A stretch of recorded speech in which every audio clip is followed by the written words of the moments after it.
오늘 말씀의 제목은 모세보다 영광을 받으실 예수님입니다. 네. 제목이 너무 당연한 이야기죠. 모세보다 영광을 받으실 예수님. 도대체 왜 예수님이 모세보다 더 영광을 받으실 수밖에 없는지 그 이유에 대해서 오늘 말씀이 이야기를 하고 있습니다. 우리가 히브리서 1장에서는 예수님이 천사보다 뛰어나다 이런 말씀을 함께 나누었고요. 그리고 이제 3장으로 넘어와서는 예수님이 모세보다 영광을 받으실 만하다 이런 이야기를 지금 히브리서 기자가 하고 있어요. 단지 예수님이 모세보다 영광을 받을 만한 분이야 라고 하는 어떤 정보 전달, 이미 알고 있는 그걸 알려주려고 하는 게 아니겠죠. 그 안에 담겨 있는 중요한 그 의미가 담겨 있기 때문이겠죠. 오늘 그것을 우리가 잘 생각해 볼 수 있으면 좋겠습니다. 먼저 오늘 본문 1절 말씀 같이 읽겠습니다. 시작. 그러므로 함께 하늘의 부르심을 받은 거룩한 형제들아, 우리가 믿는 도리의 사도이시며 대제사장이신 예수를 깊이 생각하라. 아멘. 오늘 1절 말씀의 시작이 이렇게 돼요. 하늘의 부르심을 받은 거룩한 형제들이라고 되어 있어요. 여러분, 우리들은 오늘 모여서 예배드리는 우리들은 다 어떻게 인정을 받고 있느냐 하면 하늘의 부르심을 받은 거룩한 예수님의 형제들이라고 되어 있어요. 우리가 결단하고 각오해서 교회에 나온 게 아니고요. 우리가 부름을 받았기 때문에 우리가 교회에 또 예수를 믿는 자리에 나오게 됐다 하는 거예요. 그러니까 우리는 자랑할 것도 없지만 그렇다고 해서 내가 뭘 실수했다고 해서 낙심할 것도 없는 그런 자리에 있는 거죠. 그런데 이제 지금 히브리서 3장 1절이 하늘의 부르심을 받은 거룩한 형제들아, 그러니까 요 사람들한테 얘기하는 거예요. 안 믿는 사람들, 아직 예수를 모르는 사람들, 그냥 길거리 지나다니는 사람들에게 이야기를 하는 게 아니라 하나님의 부르심을 받아서 지금 이 자리를 지키고 있는 형제들아 이렇게 부르고 있는 거죠. 그 사람들에게 뭘 어떻게 하라는 거예요? 우리가 믿는 도리의 사도이시고 대제사장이신 예수를 어떻게 하래요? 깊이 생각하라. 깊이. 히브리서의 수신자들은 지금 고난 가운데 있다 그랬죠? 근데 그 사람들한테 지금 뭘 얘기하는 거예요? 깊이 생각해라. 그냥 단순히 생각할 때랑 깊이 생각할 때랑 우리에게 다가오는 것이 다르다는 거예요. 그냥 하나님이 당신을 사랑하십니다 라고 하는 거랑 하나님이 우리를 사랑하는데 어떤 방식으로 그 사랑을 보여주셨느냐라는 것을 구체적으로 우리가 알아가는 거랑 우리에게 얻어지는 유익이 다르다는 거예요. 그런데 특별히 예수를 깊이 생각하라고 할 때 예수님에 대해서 두 가지를 언급하는데 하나는 예수님이 사도라는 거고 하나는 예수님이 대제사장이라는 거예요. 여러분, 사도는 보냄을 받은 자라는 뜻을 가지고 있는 말이에요. 예수님의 제자들을 사도라고 불러요. 그리고 바울까지 사도라고 불러요. 보냄을 받은 자들이죠. 그런데 누가 제일 먼저 이 사도의 역할을 하는 거예요? 예수님이 하는 거죠. 사도의 역할 가운데 누가 제일 온전한 사도의 역할을 하겠어요? 예수님이죠. 예수님을 보면 사도가 어떤 역할을 하는지를 안다는 거예요. 그러니까 여러분, 이 사도라는 것에 대해서 잘 이해를 해야 돼요. 사도는 보내심을 받은 자를 의미하는데 이 보내심을 받았다라고 할 때 주체는 하나님으로부터 보내심을 받았다라는 뜻을 갖고 있죠. 누가요? 예수님이. 그럼 예수님은 왜 하나님으로부터 보냄을 받았습니까?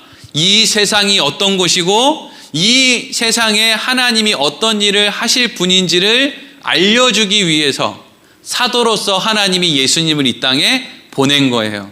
그래서 사도로서 예수님이 이 땅에 오셨을 때 사람들이 예수님을 다 거절했어요. 이 세상이 어떤 곳인지를 보여준 거죠. 그리고 그럼에도 불구하고 예수님은 이 땅에 사도로 오셔서 하나님이 어떤 일을 하실지를 몸으로 보여주심으로 십자가에서 죽으셨어요. 그러니까 여러분, 이 사도라고 하는 그 역할 안에는 이 세상이 어떤 곳이고 이 세상에서 하나님이 어떤 일을 하실지를 보여주는, 가르쳐주는 역할을 하는 게 사도라는 거예요. 그래서 예수님은 삶으로 그거를 보여주셨고, 예수님의 제자인 사도들은 성경을 기록하는 것으로, 그리고 어떤 사람은 직접 기록하지는 않았지만 누군가가 기록했을 때 그것이 맞는 건지 틀린 건지를 이렇게 검사하는 역할로 사도의 역할을 한 거죠. 그러니까 여러분, 오늘날에는 사도가 필요가 있다고 했어요, 없다고 했어요? 필요가 없어요. 왜냐하면 이미 아무리 어떤 사람이 하나님을 잘 알고 아무리 글을 잘 적어도 이 성경, 이미 이렇게 두꺼운 성경 안에 어떤 말씀이 첨가될 필요가 있어요, 없어요? 없죠. 그래서 이 세상에 더 이상 사도는 필요 없어요. 그러니까 어떤 사람이 나는 이 시대의 신사도야, 그러니까 성경 말씀보다 내 말이 더 중요하니까 내 말을 따라 라고 하는 사람이 있으면, 야, 사람이 미쳐도 곱게 미쳐야지 저렇게 더럽게 미치면 안 되는데 라고 하고 고개를 돌려야지, 저 사람한테 뭔가 신통방통한 게 있나 보다 라고 생각해서 그리로 가면 여러분들은 하나님을 모르고 예수님이 이 땅에 오심을 모르는 거예요. 그래서 예수님께서 이 땅에 오셨다는 거예요. 사도로서 뭐 하려고요? 이 세상이 어떤 곳인지를 보여주시고 하나님이 어떤 일을 하실지를 가르쳐 주시기 위해서 친절하게 친히 예수님이 이 땅에 오셨다, 사도로 오셨다. 그걸 너희가 깊이 생각해봐라. 하나님이 너희를 그냥 내버려 두시겠냐? 이런 얘기죠. 그리고 또 예수님이 어떻게 오셨대요? 대제사장으로 이 땅에 오셨대요.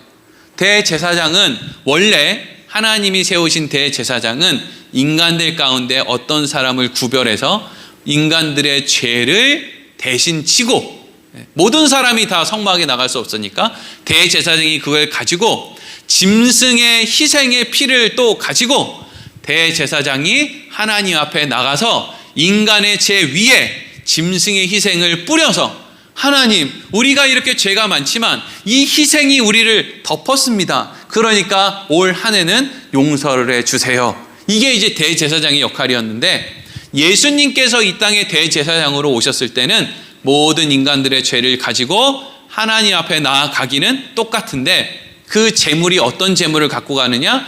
예수님의 희생의 피를 하나님 앞에 갖고 가는 거죠. 짐승의 피는 1년짜리인데 예수 그리스도의 피는 영원한 피예요. 그래서 우리는 영원히 하나님 앞에서 자유를 얻을 수 있는 거죠. 예수님의 피가 우리를 덮었기 때문이죠. 근데 이것들을 누구한테 지금 생각하라 그런다고요? 하나님의 부르심을 받은 거룩한 형제들에게 생각하라 그런다고요. 하나님도 모르고 예수도 모르는 사람한테 니네들을 위해서 예수님이 그렇게 했대 라고 아무리 이야기를 해봐야 그건 그냥 아무런 소용없는 속이의 경읽기와 같은 이야기지만, 이것이 하나님의 부르심을 입은 사람들에게는 깊이 생각하면 생각할수록 삶의 힘이 되고 용기의 주체가 된다는 거예요. 그러니까 예수님이 이 땅에 사도로 오셨고 대제사장으로 오셨다. 너희들을 위해 오셨다. 이걸 정리하면 예수님은 우리를 위하신다. 우리 편이다. 영원히 예수님은 우리를 위하실 것이다. 대제사장의 희생이 영원히 우리를 덮는 거라 그랬죠?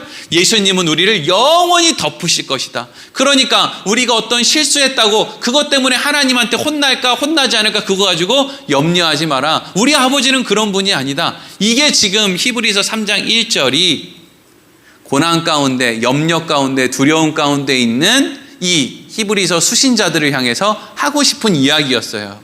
근데 사실은 이거 하나면은 다 끝나는 이야기인데, 이 뒤에 부연 설명이 예수님이 모세보다 영광을 받으실 만하다, 이런 이야기를 하고 있어요. 그러면 왜 이런 부연 설명을 하느냐면요, 아까도 그런 비슷한 이야기를 했지만, 우리가 예수님은 우리를 위하시는 분이야, 예수님은 영원히 우리 편이야 라고 듣는 것과 우리 일상에 찾아오는 어떤 문제들 가운데, 그래서 예수님은 우리 인생 가운데 이러한 일에 이런 모습으로 본이 되어 주신 거야 라는 것을 구체적으로 연결해 줄 때와 구체적으로 연결을 해 주었을 때 그것이 우리의 삶에 더욱더 큰 힘이 된단 말이죠. 그러니까 이게 우리만의 문제가 아니라 2000년 전에 히브리서 수신자들도 그냥 히브리서 기자가 이렇게 이야기하는 것도 물론 용기를 얻었겠지만, 그들의 삶의 어떤 여건마다 이건 이렇게 예수님이 하신 거고 이건 이렇게 예수님, 이렇게 하나하나 설명해 줬을 때 그것이 더 큰 힘이 되었다라는 거예요. 그러니까 여러분, 성경을 하여튼 힘이 닿는 대로 알기 위해서 애를 쓰면 여러분들에게 유익이 돼요. 사는데 힘이 되고 용기가 되거든요. 그러니까 목사님 결국에는 하나님이 나 사랑한다는 얘기잖아요. 맞아요. 근데 그거 다 맞는 얘기인데 그거 가지고 여러분들 이 세상에, 험한 세상에 믿음을 지키고 살아갈 때 여러분들에게 그거가 주는 힘만 가지고 견디고 사는 게 쉽지가 않아요. 그러니까 성경을 통해서 하나님이, 예수님이 이 땅에 오셔서 이렇게 민감한 것까지 이렇게 일을 하신 것이 다 이런 거랑 연결이 되는 거구나, 이런 걸 알 때 우리는 더욱더 큰 힘을 얻게 된다는 것이죠. 자, 그래서 이제 부연 설명을 하는 거예요. 이 히브리서 기자가 뭐라고 설명을 하고 있느냐, 오늘 2절에서 4절까지 말씀 보겠습니다. 읽겠습니다. 시작. 그는 자기를 세우신 이에게 신실하시기를 모세가 하나님의 온 집에서 한 것과 같이 하셨으니 그는 모세보다 더욱 영광을 받을 만한 것이 마치 집 지은 자가 그 집보다 더욱 존귀함 같으니라. 집마다 지은 이가 있으니 만물을 지으신 이는 하나님이시라. 아멘. 지금 히브리서 기자가 모세와 예수님을 비교하고 있어요. 히브리서 1장에서는 천사와 예수님을 비교하고 있죠. 당연히 모세보다 예수님이 더 영광을 받으실 분이고 더 크신 분이에요. 근데 왜 모세보다 예수님이 더 영광을 받으실 분이라고 하는지에 대해서를 우리가 알아야 돼요. 당연히 신이니까 그렇지, 이렇게 그냥 한마디로 정리할 게 아니라 한 역할이 다르다는 거예요. 이스라엘 백성들은 모세를 사랑했고 모세를 존경했고 우리나라 사람들이 이순신 장군을 좋아하고 사랑하는 것만큼이나 이 모세를 사랑하고 존경했어요. 그리고 모세가 그런 삶을 또 아주 훌륭한, 오늘날 위인전기에 나올 법한 그런 삶을 또 모세가 살았죠. 자, 그러면 이제 다음 시간에는 이 말씀의 어떤 것을 조금 더 자세히 보겠고, 오늘은 그냥 딱 하나, 왜 예수님이 모세보다 영광을 받으셔야 되는가, 그거에 대해서 제가 그냥 전체적으로 설명을 좀 해드릴게요. 여러분, 우리가 모세 많이들 들어보셨을 거예요. 모세는 원래 태어나자마자 죽어야 되는 사람이에요. 이스라엘 사람들이 이집트에서 노예살이를 할 때 이 이스라엘 사람들이 얼마나 애를 잘 낳는지, 이 이집트 사람들이 너무 이스라엘 사람들의 인구 증가 속도가 빠른 걸 보고 이거 잘못하면 우리나라가 먹히겠다, 이런 걱정을 했는 것 같아요. 그래서 이때 왕이었던 바로라고 하는 그 불리는 왕이 2살 아래 사내 아이를 다 죽이라고 했어요. 그리고 태어나는 아이들도 다 죽여라, 이렇게 이제 된 거예요. 근데 그때 모세가 태어났죠. 당연히 어머니는 모세를 내어주기 싫었겠죠. 그래서 모세를 안 내어주려고 하는데 아기의 울음소리가 점점 커지니까 숨길 수가 없는 거예요. 그래서 원래는 2살 아래 아이들을 나일강에 던져서 죽일 것을 명령했는데 어쨌든 이 모세도 어머니의 손에 이끌려서 나일강에 던져지기는 했어요. 똑같이. 근데 어떻게 던져졌죠? 갈대 상자에 아기를 넣고 역청을 발라서 그 강에 띄웠단 말이죠. 근데 그 강에 띄어진 갈대 상자가 어디로 갔어요? 너무나 놀랍죠? 자기를 죽이려고 했던 그 왕궁에, 그 왕의 딸이 목욕하는 대로 이게 간 거예요. 그래서 그 갈대 상자 문을 싹 열었는데, 여기서부터는 그냥 제 생각이니까 여기서부터 그냥, 근데 모세가 그 목욕하고 있는 그 공주를 보고 빵긋 웃는 거예요. 얼마나 이뻤을까, 그렇죠? 아마 눈이 땡그래가지고, 그렇죠? 빵긋 웃는데, 제가 무슨 이런 작가였으면 아마 이 공주가 결혼에도 실패하고 애 낳는 것도 실패하는 어떤 그런 여러 번의 사건이 만약에 전제되어 있었으면 성경에는 없지만 그 공주가 이 모세를 봤을 때 훨씬 더 예쁘고, 또 하나는 내가 이 아이를 지켜줘야 되겠다라고 하는 어떤 그런 모성 본능이 발동을 했겠죠. 근데 어쨌든 하나님이 그런 여인에게로 이 모세가 가게 만들었어요. 그리고 모세는 40년 동안 왕궁에서, 이집트의 왕궁에서 자기와 자기 민족을 그렇게 죽이려고 했던 그 왕궁에서 40년을 자라요. 참 놀라운 일이죠. 어떻게 보면 이건 원수의 집안에서 자라는 것 같은 거예요. 그렇죠? 그리고 40년 이후에 거기서 뛰쳐나와서 이제 또 광야에서 40년을 살죠. 우리는 이런 모세의 삶, 하나님이 모세의 삶에 막 죽을 수밖에 없는 위기 가운데 막 또 건져주시고 왕궁에 살게 하시고 또 거길 나와서 또 광야, 이런 여러 가지 일들, 그리고 나중에 하나님을 대면하는 것까지, 이런 걸 보면 이런 생각을 하기도 해요. 야, 모세의 삶은 참 좋겠다.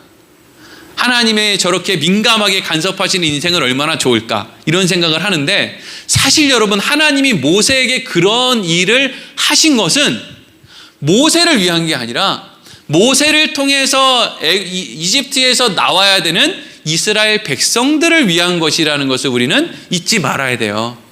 여러분, 교회에서 어떤 사람이 뭐 소위 은사라는 걸 받아서 막 누구를 위해서 어떻게 뭐 병도 고친다, 뭘 한다, 저쩐다 이렇게 얘기를 하면, 여러분, 사실은 그런 사람들에게 어떤 은사가 생긴 것은 나를 위한, 우리 교회 교인들을 위한 것이지, 저 사람 뻐기고 잘난 척하라고 하나님이 주신 게 아닌 거죠. 그렇죠?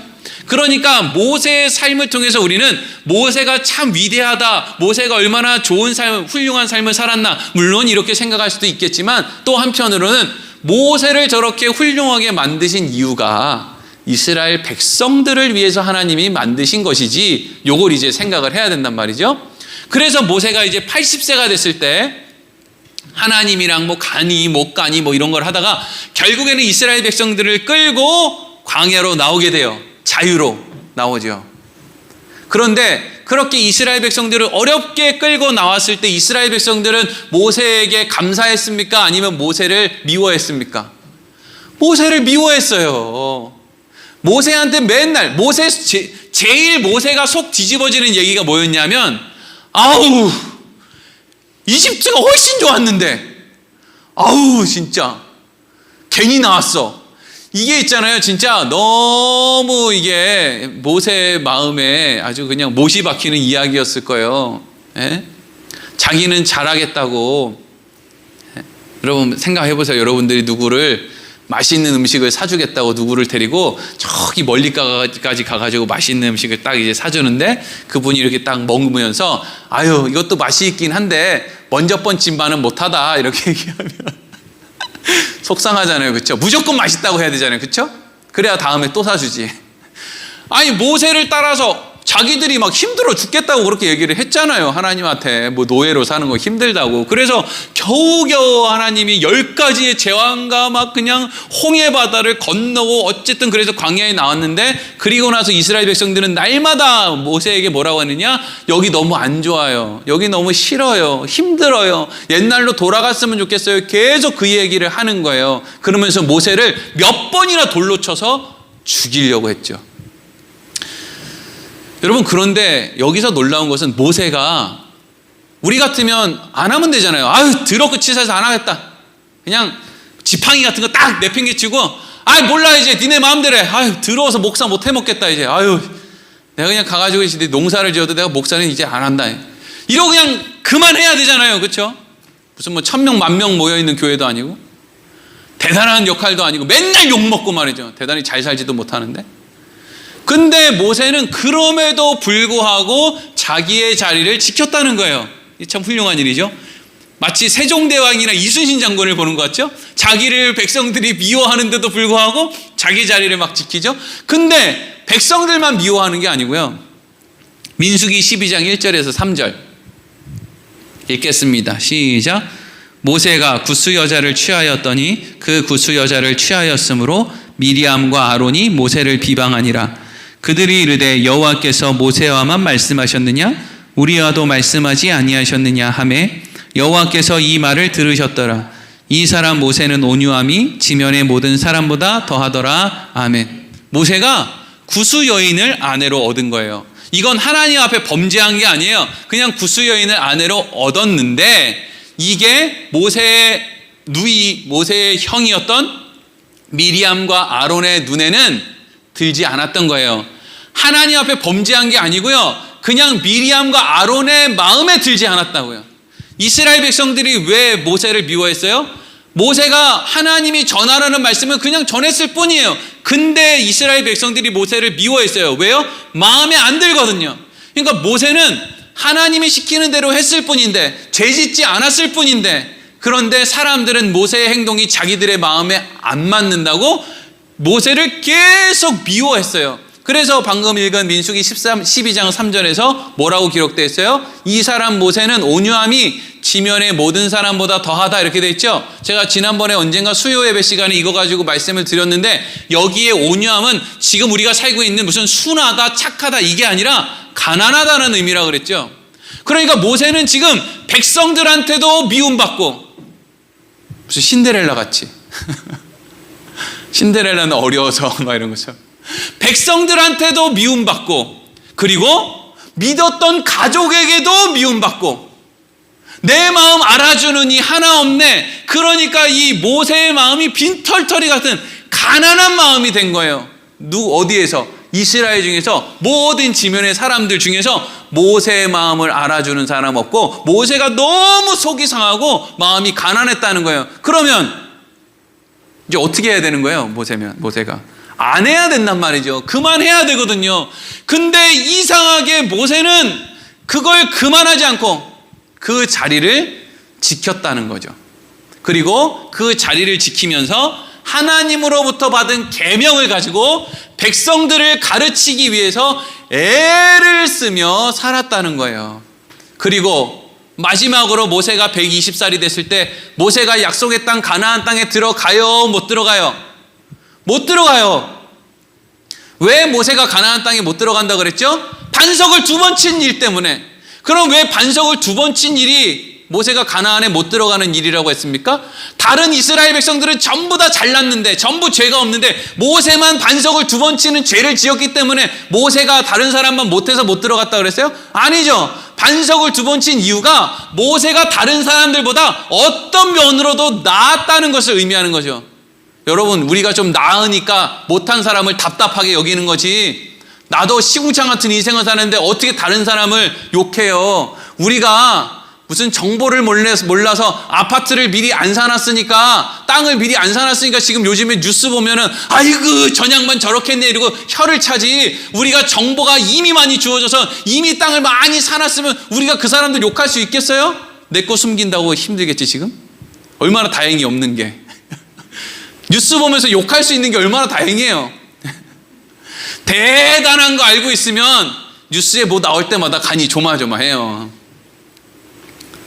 모세가 다른 사람들보다 뛰어나요. 그래서 반석을 2번 치는 거예요. 답답해서. 근데 왜 하나님은 그걸 가지고 모세가 가나안 땅에 들어갈 수 없도록 하셨어요? 가나안 땅은 자기의 실력으로 행위로 가는 게 아니라 하나님의 은혜로 들어가는 거거든요. 그걸 가장 분명하게 보여주는 게 제일 잘난 모세를 들여보내지 않는 거예요. 그러니까 여러분, 모세는 보세요. 한평생 하나님의 손에 이끌려 80년 동안 지도자로 자라기 위해서 고생하며 살았죠. 40년 동안 백성들에게 하나님의 말씀을 전해서 백성들을 변화시키기 위해서 애를 썼죠. 그리고 그 사람의 마지막으로 백성들에게 더 좋은 교훈을 주기 위해서 가나안 땅에도 못 들어가고 죽었단 말이죠. 훌륭해요, 안 훌륭해요? 훌륭하잖아요. 마치 꼭 이순신 장군 보는 것 같잖아요. 세종대왕이 그 당시에 집현전에 있는 사람들의 만류에 의해서 한글을 안 했으면 오늘날 우리가 이렇게 편안하게 어떻게 글을 쓰겠어요? 그때 이순신 장군이 나 모르겠다, 이 더러운 놈은 나라, 그냥 내가 일본으로 망명을 해야지, 중국으로 내가 망명을 해야지 이러고 그냥 어디로 가버렸으면 지금 우리나라는 대한민국이 아니라 일본일지도 몰라요. 그죠? 근데 그런 훌륭한 사람이 있었기 때문에 그런 일이 있는 거잖아요. 그러니까 모세가 영광을 받을 만한 일이 모세에게도 있다 이거죠. 그런데 중요한 것은 이런 삶을 살았던 모세보다 누가 더 영광을 받을 만하다고요? 예수님이 더 영광을 받을 만하다 이거죠. 그러면 어떤 부분에 있어서 예수님이 더 영광을 받을 만하다라고 이야기를 하는 거냐? 지금부터 이제 누가복음에 있는 이걸 잘 설명해 주는 말씀을 함께 나눌 텐데, 이건 이제 여러분들이 좀 잘 아시는 말씀이기 때문에 귀에 좀 잘 들리실 거예요. 누가복음 18장 18절. 이거 여러 번 들었으니까 이제 좀 아실 거예요. 같이 누가복음 18장 18절 말씀 우리 같이 읽겠습니다. 시작. 어떤 관리가 물어 이르되 선한 선생님이여 내가 무엇을 하여야 영생을 얻으리까? 아멘. 어떤 사람들이 이렇게 있는데 어떤 한 관리가 예수님을 찾아왔어요. 예수님을 찾아와서 이렇게 인사를 했어요. 선한 선생님, 안녕하세요. 그리고 나서 질문을 하는 거예요. 내가 어떻게 해야 영생을 어떻게 얻을 수 있겠습니까? 내가 무엇을 해야 영생을 얻을 수 있겠습니까? 이렇게 물은 거예요. 여러분, 이 질문과 인사말에 중요한 내용이 담겨 있어요. 예수님에게 선한 선생님이라고 묻는 것은 본인이 선한 제자가 될 수 있는 존재다라는 걸 의미하는 거예요. 선한 선생님, 선한 제자 왔습니다. 뭐 이런 뜻이에요. 그래서 선한 제자가 될 수 있는 자신은 예수님이 선한 가르침을 주시면, 그래서 무엇을 해야 영생을 얻을 수 있을지를 가르쳐 주시면 선한 제자인 자신은 그걸 잘 행동으로 옮겨서 영생을 얻을 수 있게 될 것이다 라고 하는 생각을 가지고 예수님을 찾아온 거죠. 여기까지 이해가 잘 되십니까? 이거를 이해를 잘 못하면 맨날 그냥 이 내용의 말씀은 그냥 맨날 나보다 더 부자인 사람 뒤통수에다 욕하는 것밖에 안 돼요. 그러니까 애초에 이거는 그냥 돈 많고 적은 건 이 내용이랑은 전혀 상관없는 거예요. 어떤 사람이 그러니까 착각을 갖고 온 거죠. 무슨 착각을요? 내가 무엇을 할 수 있는 실력이 있는데 그 실력으로 어떤 일을 해내면 나는 영생을 내 힘으로 얻을 수 있다. 이게 이제 이 말씀, 예수님을 찾아온 이 관리의 이 말씀의 중심에 있는 거예요. 그랬더니 예수님이 바로 20절 읽겠습니다. 이렇게 말씀하세요. 읽겠습니다. 시작. 내가 계명을 안 하니 간음하지 말라, 살인하지 말라, 도둑질하지 말라, 거짓 증언하지 말라, 내 부모를 공경하라 하였느니라. 아멘. 그랬더니 지금 방금 읽은 이 내용이, 예수님이 말씀해 주신 내용이 모세가 이스라엘 백성들을 가르쳐줬던, 하나님으로부터 시내산에서 십계명을 받았던 그 하나님 사랑, 이웃 사랑 중에 이웃 사랑에 집중되어 있는 말씀이죠. 간음하지 마라, 살인하지 마라, 도둑질하지 마라, 거짓 증언하지 마라, 내 부모를 공경하라고 하지 않았느냐, 율법을 지켜야지, 이런 얘기죠. 그랬더니 이 율법을 지켜야지라고 하는 말을 들은 관리가 뭐라고 이야기를 해요? 누가복음 18장 21절 읽겠습니다. 시작. 여짜오되 이것은 내가 어려서부터 다 지키었나이다. 아멘. 이 관리가 어려서부터 어떻게 자랐는지 조금 아시겠죠? 엄한 분위기 속에서 율법을 잘 지키는 유대인 가정에서 태어나서 어려서부터 아버지 앞에 무릎 꿇고 앉아서 이건 이런 거야, 저건 저런 거야, 우리 하나님을 이렇게 섬겨야 돼, 우리가 이렇게 이웃사랑을 이렇게 하는 거야, 이걸 어려서부터 배우면서 자란 소위 뼈대 있는 믿음의 가문이에요, 여기가. 그러니까 우리가 그냥 함부로 대할 가문이 아니라니까요, 여기가. 이게 단순히 그냥 이 관리가 예수님한테 무슨 사기치려고 그러는 게 아니라 이 관리는 지금 진지해요. 어려서부터 자기는 그런 가정에서 태어났고 그래서 그런 역할을, 그런 일들을 잘 행하면서 자라왔습니다. 그래서 저는 누구를 죽인 일도 없고 다른 여자를 뭐 어떻게 한 것도 없고 부모도 잘 공경했고 저는 이렇게 다른 사람의 걸 탐내지도 않았고 이렇게 잘 살았습니다 라고 이야기를 할 수 있었던 거예요.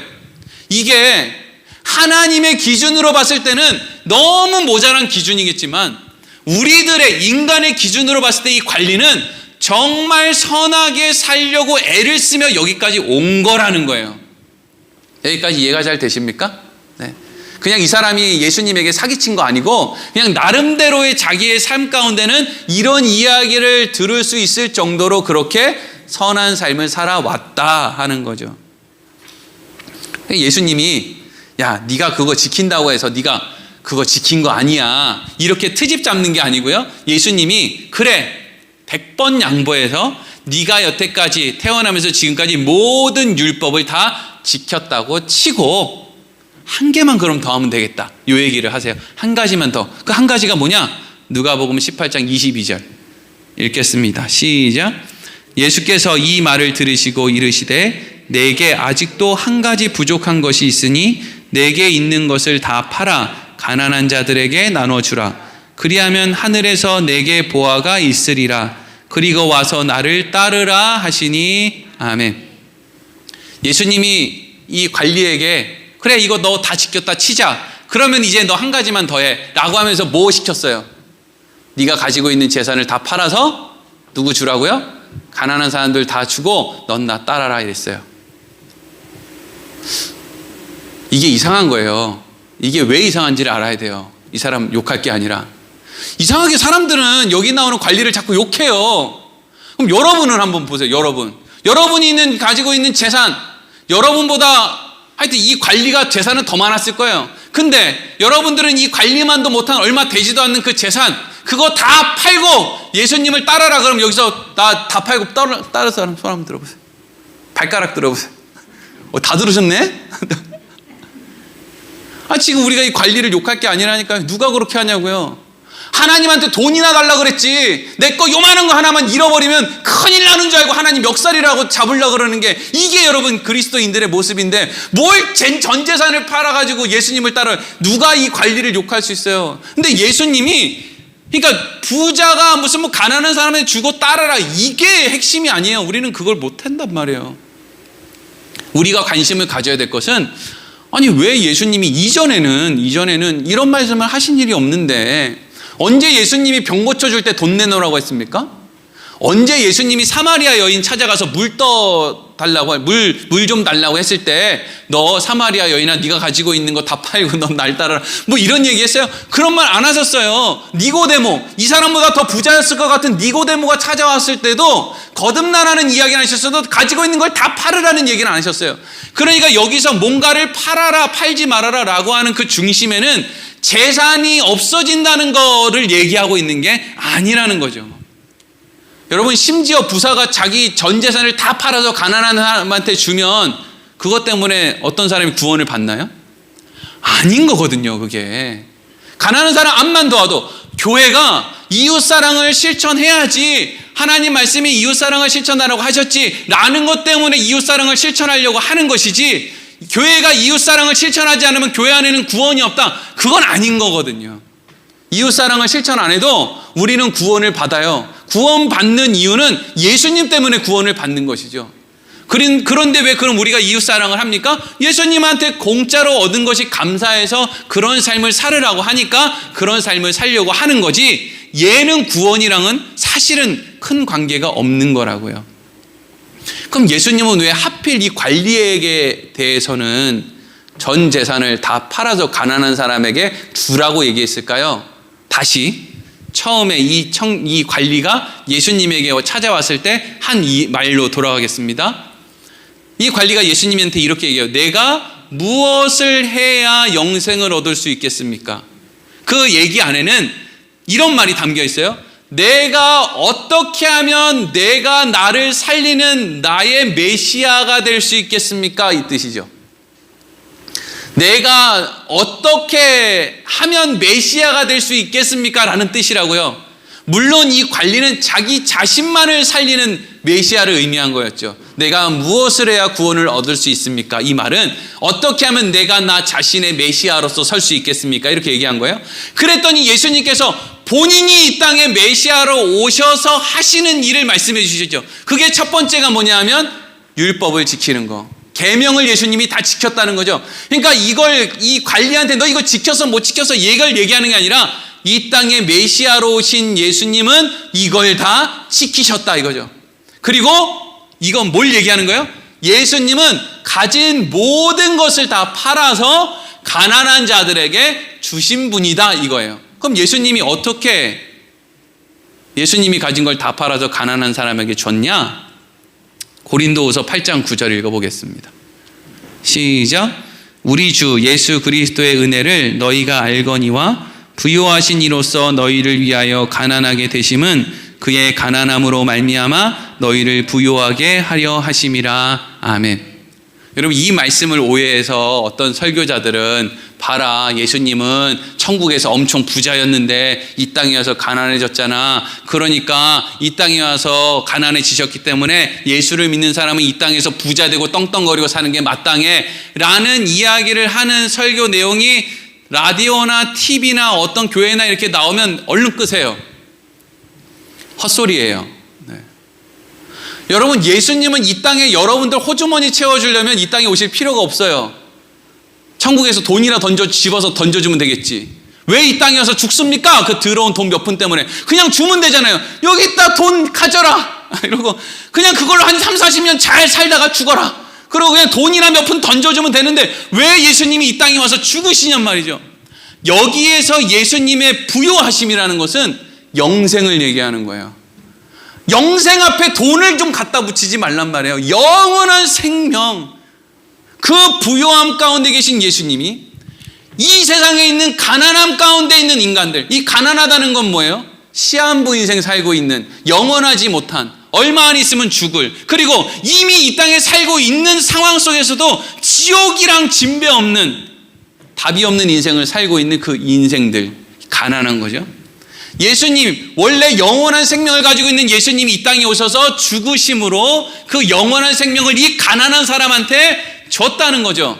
그게 예수님이 가지고 있는 전 재산을 팔아서 가난한 사람에게 주셨다는 이야기예요. 우리 보고 그거 하라는 이야기가 아니고요. 그랬더니 예수님이 그렇게 얘기를 했더니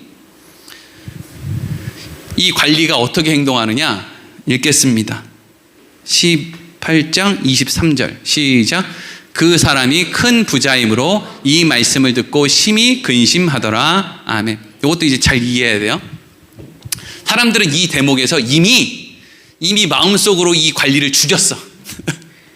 이런 정신머리 없는, 예수님을 따르라 그러면 예수님을 따라야지. 자기는 그러지도 않으면서 다른 사람에 대해서는 너무 우린 날카로운 거예요.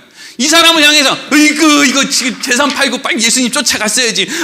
그러면서 목사들이 뭐라고 그래요? 여러분들은 그렇게 쫓아갈 줄로 뭐 축원합니다. 이러면 여기서 아멘. 집단 사기극이에요. 집단 사기극.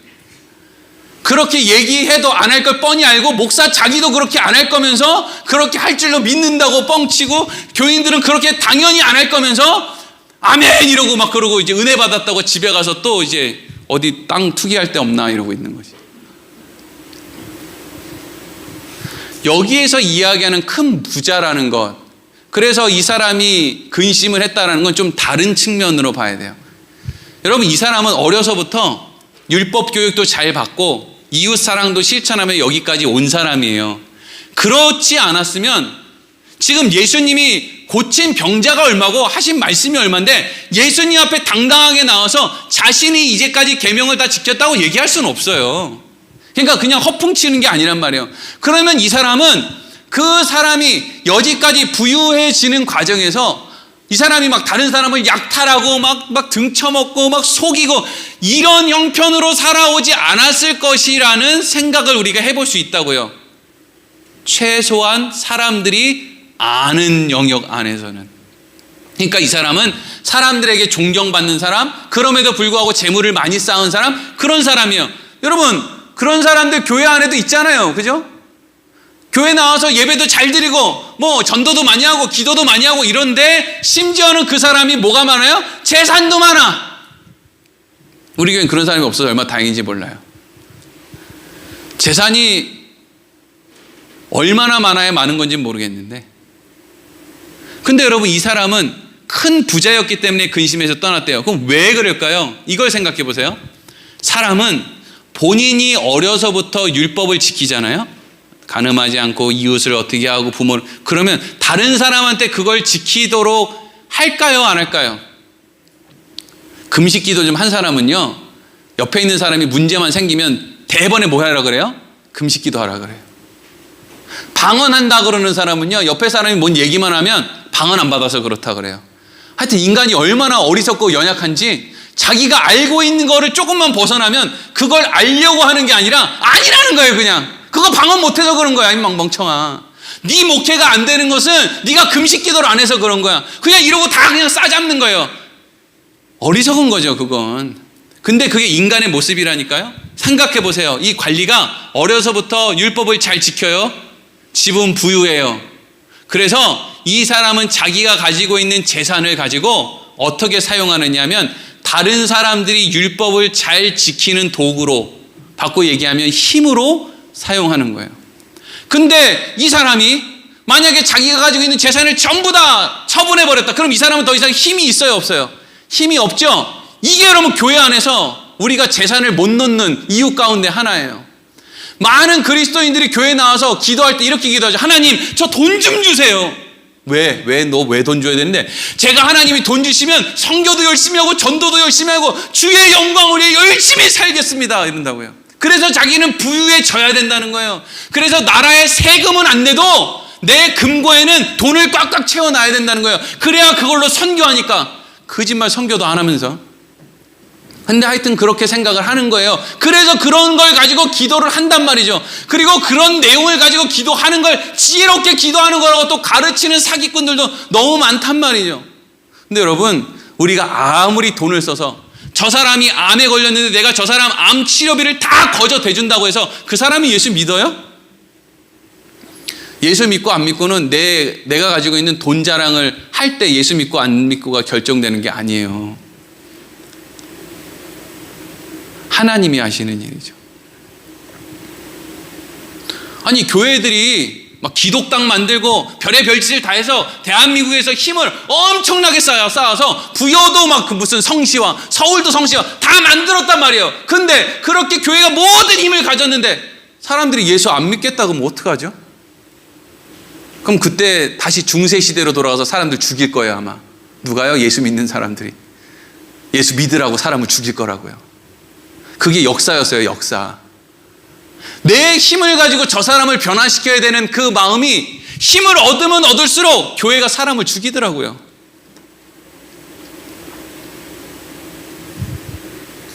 그래서 이 관리는 예수님을 떠난 거예요. 우리처럼 돈 몇 푼이 아까워서가 아니라 내가 그걸 힘으로 삼아서 내가 해야 될 그 일이 있는데, 그래서 하나님을 기쁘시게 해드려야 되는데 내가 어떻게 이걸 다 포기하고 내 힘을 포기하고 어떻게 하겠나, 이 생각이죠. 예수님을 따르지 못할 수밖에 없는 거죠. 그랬더니 예수님이 이렇게 결론적으로 그 관리가 돌아간 다음에 이렇게 얘기해요. 18장 24절에서 27절 읽겠습니다. 시작. 예수께서 그를 보시고 이르시되 재물이 있는 자는 하나님의 나라에 들어가기가 얼마나 어려운지 낙타가 바늘귀로 들어가는 것이 부자가 하나님의 나라에 들어가는 것보다 쉬우니라 하시니 듣는 자들이 이르되 그런 중 누가 구원을 얻을 수 있나이까? 이르시되 무릇 사람이 할 수 없는 것을 하나님은 하실 수 있느니라. 아멘. 여기서 우리가 잘 알고 있는 이런 말이 나와요. 부자가 천국에 들어가는 것이 낙타가 바늘귀로 들어가는 것보다 어렵다. 그래서 나보다 조금 돈 있는 사람이 내 앞에서 돈 자랑을 하면 우리는 마음속으로 저 지옥 갈 놈의 자식, 낙타가 바늘귀로 들어가는 것이 네가 천국 가는 것보다 더 쉽다더라. 그럼 이렇게 묻죠. 부자의 기준이 뭐예요? 부자의 기준이. 여러분들은 가난해요, 부유해요? 나는 만나는 사람마다 다 가난하다 그러는데, 이 사람 목사는 뭐 돈 뺏어 먹는 사람이 나만 만나면 다 가난하다 그래. 신방만 가면 다 가난하대. 우리 교회는 하여튼 다 가난한 사람만 있어요. 그럼 우리 교회만 그러는데, 아니 얘가 여태까지 20년 전부터 전도사 활동을 하면서 여러 대한민국에 있는 대부분의 교회를 다니면서 무슨 장로님 집도 가보고 권사님 집도 가보고 사업하는 집도 가보고 무슨 병원 원장님 집도 가보고 다 가봤는데, 가는 데마다 거기 있는 분들이 다 자기들 뭐라 그랬을까요? 전도사님 저는 가난해요. 목사님 저는 가난해요. 그래서 제가 전도사 때 그럼 내가 여기다가 좀 돈을 좀 차비라도 좀 놓고 가야 되나? 여러분, 저기 말레이시아나 저기 어디 필리핀 이런 데 변두리에 사는 사람들은 대한민국에 태어나는 것만으로도 부유하다고 생각해요. 여러분들은 부자예요, 가난한 사람이에요? 우리나라에서 제일 부자인 이재용이라고 하는 사람이 저기 지금 사우디에서 제일 부자인 만수르 앞에 가면은요, 만수르가 이재용한테 야, 너 참 가난하다. 너 집에 갈 때 차비 받아가라. 이럴 거예요. 누가 부자고 누가 가난한 사람이에요? 여기서 이야기하는 부자라고 하는 말은 그렇게 기준 없는 이야기가 아닌 거예요. 만약에 부자가 천국에 들어가는 거 어렵다, 낙타가 바늘귀로 들어가는 거 어렵다, 그럼 기준이 있어야지. 연봉 5천이 넘는 사람은 천국에 들어가기가 어렵다. 이렇게 기준을 정해주셔야 우리가 뭘 좀 낮추거나 할 거 아니에요. 연봉 3천이 안 되는 사람은 천국이 그의 것이다. 이러면 얼마나 좋냐고요. 할렐루야지. 근데 부자가라고 하는 것은 그런 돈 액수 이야기가 아닌 거죠. 그럼 여기서 부자가라는 이야기는 뭐예요? 자기의 방법을 힘으로 삼아서 자기가 자신을 구원할 수 있다고 생각하는 것을 얘기하는 거예요. 내가 가지고 있는 힘을 가지고 선행을 해서 누군가를 변화시켜서 그것으로 내가 하나님의 나라에서 뭔가를 이룰 수 있다고 생각하는 모든 것들을 부자라고 하는 거예요. 자기가 자기의 메시아가 되려고 하는 거를 다 부자라고 하는 거죠. 그러니까 자기 방법으로 자기 기준으로 천국에 들어가려고 하니까 그게 돼요, 안 돼요? 안 되죠. 이건 단순히 돈 많은 부자 얘기가 아니란 말이에요. 내 기준으로 천국에 들어가려고 하는 사람은 안 된다. 낙타가 바늘기로 들어가는 것보다 어렵다라고 하는 건 안 된다라는 걸 더 분명하게 표현하는 것이죠. 그랬더니 예수님의 제자들이 그러죠. 아니 예수님, 저 관리 모르세요? 이 마을에서 제일 선하기로 이 사방천지에서 저 사람 도움 안 받은 사람이 없는데 저렇게 대단하고 선한 사람이 천국에 못 가면 도대체 누가 천국에 갈 수 있습니까? 라고 제자들이 물었을 때 예수님 뭐라 그래요? 사람의 힘으로는 할 수 없어. 그런데 아버지는 하실 수 있죠, 이러죠. 하나님은 하실 수 있어. 그런데 하나님이 하실 수 있어 안에는 지금 예수님이 뭘 그 안에 담고 있는 거예요? 하나님이 그래서 나를 이 땅에 보내셔서 죽게 하시는 거지. 그 방법으로만 할 수 있어, 이거예요. 그게 예수님이 이야기하신 하나님은 사람으로는 할 수 없지만 하나님은 하실 수 있어. 이 얘기 안에는 예수님의 죽으심이 그 안에 포함되어 있다고요. 자, 오늘 결론이에요. 모세는 한평생을 신실하게 하나님 앞에 충성스럽게 이스라엘 백성들에게 말씀을 가르쳐서 그 사람들을 변화시켜서 하나님의 좋은 백성이 되는 일에 모든 삶을 바쳤던 사람이에요. 훌륭한 사람이죠. 근데 그건 모세는 거기까지였어요. 근데 예수님은 어때요? 예수님은 사람들을 가르치셨지만 그것으로 끝난 게 아니라 그 사람들을 위해서 죽었어요. 이게 더 영광스러운 거죠. 누군가를 위해 희생하고 헌신하는 거기까지 가는 것도 사실 영광스럽지만 예수님은 거기에서 한 걸음 더 뛰어넘어서 그들을 덮기 위해서 내가 죽었단 말이에요. 이게 영광스럽다는 거예요. 그래서 히브리서 기자는 히브리서 수신자들에게 얘기하는 거예요. 무엇을 얘기하느냐? 누군가가 너의 말을 듣고 변화되지 않을 때, 누군가가 너의 말을 듣고 뭔가를 깨닫지 못할 때 그것으로 인해서 답답해하거나 낙심하거나 절망하지 마라, 이거죠. 왜? 예수님은 누군가에게 무엇을 가르쳐주고 변화되기를 원했지만 그럼에도 불구하고 제자들은 다 도망가고 사람들은 예수님을 십자가에 못 박았지만 그럼에도 불구하고 예수님은 그들을 절망과 낙심의 대상으로 삼은 것이 아니라 그들을 덮었다는 거죠. 여러분, 히브리서의 기자가 지금 히브리서 수신자들의 어떤 상황 속에 있는 히브리서 수신자들에게 이 이야기를 하고 있냐면 같이 신앙생활 하는 사람들 중에 어떤 사람이 막 낙심을 하는 거예요. 교회를 막 떠나는 거예요. 이상한 생각을 갖고 와서 교회 안에서 막 이상한 얘기를 하는 거예요. 그리고 어떤 사람은 막 우리 같이 교회 나가자 막 이런 이야기를 막 하는 거예요. 여기 세상이 얼마나 험한데 교회를 다녀, 교회 가지 말자, 예수 믿지 말자, 우리 옛날 식대로 살자 이러는 거예요. 그때 어떤 사람들은 바른 믿음을 지키고 교회 안에 있는 사람들이 있겠죠. 이 사람들에게 있어서 다른 사람들의 이런 변화되지 않는 모습은 너무나 답답할 거예요. 근데 거기다가 히브리서 기자가 얘기하는 거예요. 예수님은 우리가 변화되지 않았다고 낙심하지 않았다는 거죠. 예수님은 죽으셨다는 거예요. 여러분, 우리가 신앙생활을 할 때 너무나 쉽게 가질 수 있는 생각 가운데 하나는 뭐냐면 다른 사람의 변화를 통해서 내가 편안해지고 싶어하는 마음이 있다는 거예요. 여러분, 왜 여러분 남편이나 아내가 예수 잘 믿었으면 좋겠어요? 여러분 마음 가운데 있는 어떤 부담을 내려놓고 편안해지고 싶은 거잖아요. 여러분 자식들이 왜 예수 잘 믿었으면 좋겠어요? 여러분 자식이 예수 안 믿는다는 그 마음의 부담을 다 내려놓고 이제는 마음 편안하게 살고 싶은 거 아니에요? 그것 때문에 그렇게 하신 거잖아요. 근데 중요한 것은 예수님 편하자고 누군가가 변화되는 그 일을 그렇게 하시지 않았다는 거예요. 아직 죄인인 상태일 때, 변화되지 않을 때, 예수님이 어떻게 했다고요? 그냥 예수님이 죽었다고요. 내 남편이, 내 아내가, 내 자식이 변화돼서 내 마음이 편해지는 게 아니라 그냥 변화되지 않는 그 사람들을 대신해서 내가 죽는다고요. 예수님이 죽은 것처럼. 그게 예수님이 하신 일이에요. 여러분, 예수님이 좁은 길로 간다 그랬죠. 좁은 길로 가는 게 뭔지 아세요? 맨날 다닐 때는 뭐 2차선만 다니고 고속도로 안 타고 국도로만 다니고 뭐 이런 좁은 길이에요. 좁은 길로 간다는 거는요, 내 마음이 편안해지려고 하는 길로 가지 않는 거예요. 부담스럽지만 그 길을 끊임없이 그냥 가는 거예요. 내려놓지 않는 거예요. 죽는 것보다 사는 게 더 무거운 길로 가는 거예요.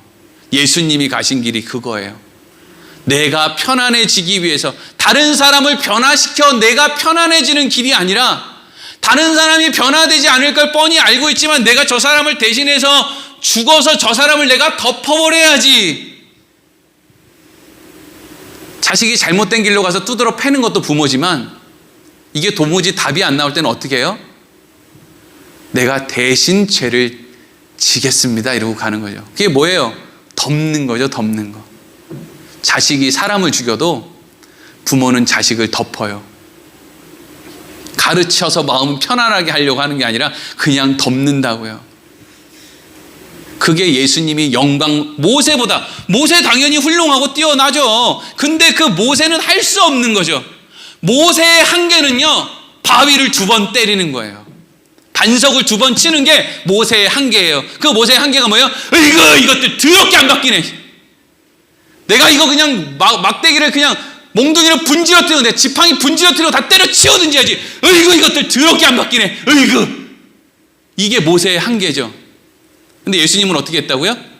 막대기를 분지러뜨리고 도망가는 게 아니라, 그렇지, 그게 니네 한계지. 그래서 내가 니네를 덮을 거야. 내가 죽어서 니네를 덮는 거야. 여러분, 신앙생활 어려운 거 아니에요. 신앙생활은 그냥 지는 거예요. 저 사람이 나보다 약하니까 저런 거야 생각해서 그냥 지면 돼요. 심지어 남편이 교회 가지 말라고 펄쩍펄쩍 뛰면 교회 나오지 말고 이거 온라인으로 살짝 보세요. 주일날 남편이 왜 이런 역할은 다 남편들인지 모르겠어. 대한민국에 있는 여자들만 신앙생활 잘하고 남자들은 신앙생활 못하나? 다 바꿔서 다시. 여러분들의 아내가 여러분들을 교회 가지 못하게 목을 비틀면 교회 나오지 마세요. 주일날 여러분들의 아내가 여러분을 계속 쫓아다니면서 교회 그거 영상 보나 안 보나, 예배 드리나 안 보나 계속 쫓아다니면 하루 종일 보지 마세요. 부인이 잠들면 밤에 보세요. 새벽에 일어나서 보든지 월요일날 보세요. 그거 좁은 길 가는 거예요. 그렇게 하면 여러분 마음 안 편하죠? 주일날 11시에 예배 안 드리면 여러분 마음 불편하죠?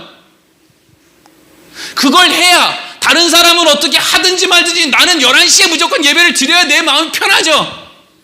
불편한 게 좁은 길이에요. 편한 게 좁은 길이 아니고요. 예수님은 그냥 불편하게 죽으신 거예요. 찝찝하게 살다 죽으셨다고요. 속 시원한 거 안 하셨다고요. 그리고 또 하나 오늘 말씀을 통해 알아야 되는 것은, 그 분이 어떤 분이요? 내가 맨날 그렇게 변화되지 않는 걸 알지만 나를 그렇게 덮어주신 그 예수님이, 우리는 대상을 저 사람 참 답답해 이렇게 생각하겠지만, 예수님은 그 대상이 나를 향해서 배삼열 저놈 참 답답해 이러실 거예요. 그렇죠? 근데 그런 나를 위해서 예수님이 어떻게 했다고요? 내가 변화되지도 않은 나를 덮어버렸단 말이죠. 근데 그분이 계신 곳이 천국이에요. 천국은요, 나이 다 차서 오도 갈 데 없기 때문에 지옥 가는 것보단 천국 가는 게 낫지 뭐 이러고 가는 데가 아니에요. 여러분, 천국은 어떤 사람이 가는지 아세요? 제가 성경 전체를 통틀어서 딱 한마디로 정의할 수 있어요. 천국은 어떤 사람이 가느냐? 가고 싶은 사람이 가요. 대부분의 사람들은 예수를 믿는다고 자기가 얘기를 하든 말든 천국에 가고 싶냐고 이야기하면 가고 싶다는 이야기는 하죠. 언제? 오두갈 데 없을 때, 다 죽었을 때, 숨 쉴 기운도 없을 때, 벽에 응가칠할 때, 그때나 천국 가야지요. 지금은요?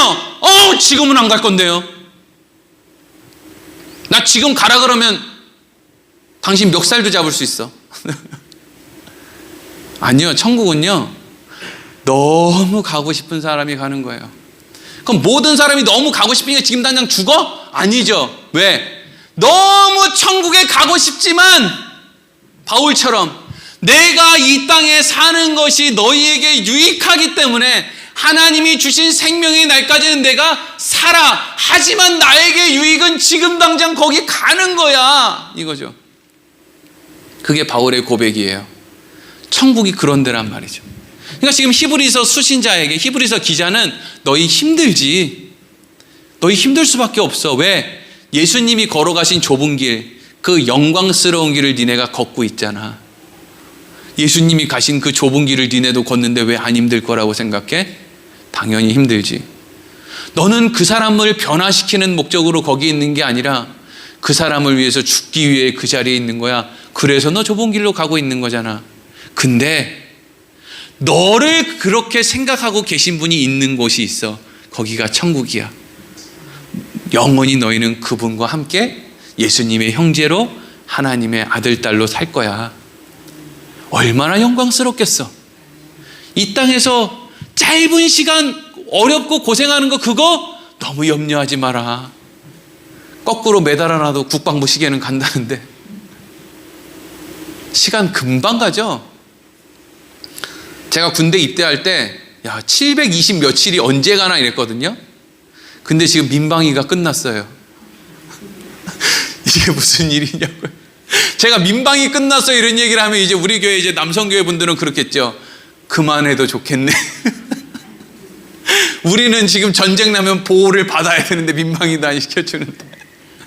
금방 가요. 금방 가. 고난도 금방 가고요.